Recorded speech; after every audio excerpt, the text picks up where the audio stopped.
Central America's prosperity may well become the next victim of the region's spiraling wave of crime and violence that costs thousands of lives and millions of dollars every year, according to a World Bank report.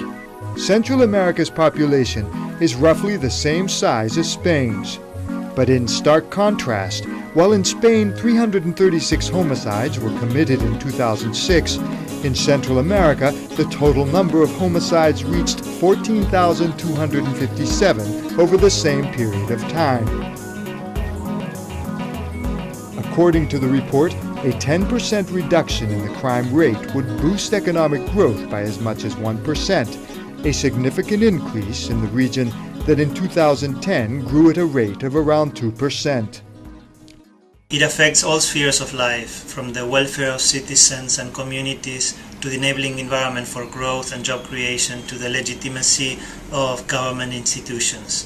All countries except Costa Rica, the businesses in those countries identify crime as one of the top 5 constraints for productivity and growth.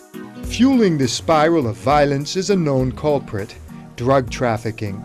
The report says that, contrary to commonly held beliefs, outlawing does not dent drug cartels' power, but instead increases society's levels of violence. Addressing drug-related violence, then, requires a collaborative approach that starts with prevention at an early age. What we're recommending is that the marginal funds that do exist in these countries be directed to crime prevention efforts, to criminal justice reform, to legislation, for example, that reduces the availability of firearms, and, for example, also to be directed to public health programs that are dealing with the effect of the consumption of drugs, and then also specific programs targeted towards at-risk youth, and in particular male youth, since they're the majority of victims and perpetrators of violence in Central America.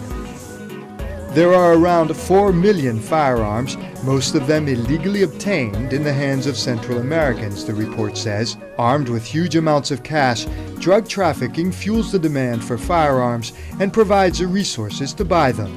All these factors combined put to the test Central America's criminal justice system, which will need to be improved to effectively fight crime and violence in the region.